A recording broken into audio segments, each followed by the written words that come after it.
Hi అండి, welcome to నివా cook house. ఈరోజు చింతకాయతో ఆవకాయని ఎలా తయారు చేసుకోవాలో చూసేద్దాము. ఇలా చింతకాయని ఇప్పుడు విరివిగా వస్తాయండి. ఇలా సీజన్లో ఏ సీజన్లో అవి దొరికితే అవి తెచ్చుకొని అన్నీ చేసుకోవాలి. నేను మాత్రం చింతకాయ సీజన్లో ఇలా పచ్చడి పెట్టుకుంటాను, చాలా టేస్టీగా ఉంటుంది. ఒకసారి మీరు ట్రై చేయండి. ఇలా చింతకాయలను తెచ్చుకొని శుభ్రం చేసుకొని పొట్టు తీసి ఒక్కొక్క గింజ ఉన్న దగ్గర కట్ చేసుకోవాలి. అలా గింజ ఉన్న దగ్గర కట్ చేసుకుంటే పచ్చడికి చాలా టేస్టీగా ఉంటుంది. నేను 1 కప్పు వరకు తీసుకున్నాను. 1 కప్పు చింతకాయ ముక్కలకి 1 కప్పు కారం తీసుకున్నాను. 1 కప్పు కారంకి తగినంత ఉప్పు వేసి 1 టీ స్పూన్ పసుపు, 1 టీ స్పూన్ జీలకర్ర పొడి, 1 టీ స్పూన్ మెంతుల పొడి, 2 టీ స్పూన్ల ఆవ పొడి, 1 టీ స్పూన్ అల్లం వెల్లుల్లి పేస్ట్ వేసి ఇవి బాగా కలుపుకోవాలి. ఇలా కలుపుకున్న తర్వాత మనం కట్ చేసుకున్న చింతకాయలను కూడా యాడ్ చేసి కలుపుకోవాలి.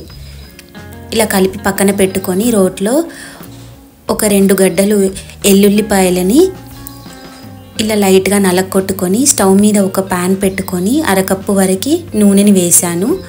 నేను పల్లి నూనెని వాడతాను పచ్చళ్ళకి, చాలా బాగుంటుంది. పల్లి నూనె పచ్చళ్ళకి బెస్ట్. ఇలా పోపు దినుసులు వేగిన తర్వాత 4-5 ఎండుమిర్చి చీలికలని ఇలా వేసి వేయించుకోవాలి. ఇవి బాగా కలర్ వచ్చిన తర్వాత వెల్లుల్లి రెబ్బలు వేసి వేయించుకోవాలి. వేయించుకున్న తర్వాత చల్లారబెట్టుకోవాలి. పూర్తిగా చల్లగా అయిన తర్వాత మనం చింతకాయ ఆవకాయలో వేసి ఈ పోపు మిశ్రమాన్ని కలిపి ఒక గాజు బాటిల్లోకి కానీ ఒక బాక్స్లోకి కానీ షిఫ్ట్ చేసుకోవాలి. అలా షిఫ్ట్ చేసుకొని 3 రోజుల పాటు ఊరనివ్వాలి. అది ఊరిన తర్వాత తింటేనే చాలా బాగుంటుంది. చింతకాయకి కారంకి పులుపు పట్టుకొని చాలా టేస్టీగా ఉంటుంది. పుల్ల పుల్లగా కారకారంగా బాగుంటుంది. ఇది 3 రోజుల తర్వాత ఎలా ఉందో చూద్దాము.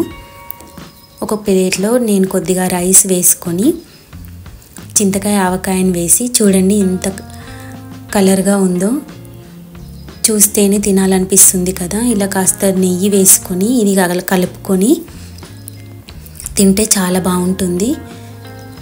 చిన్నప్పుడు మనకు అమ్మ తినిపించే గోరుముద్దలు గుర్తొస్తాయి ఈ ఆవకాయ తింటుంటే. అంత టేస్టీగా ఉంటుంది. మీకు కనుక ఈ వీడియో నచ్చినట్టయితే లైక్ చేయండి, షేర్ చేయండి, సబ్స్క్రైబ్ చేయండి. మరొక వంటతో మళ్ళీ కలుస్తాను. Thank you for watching.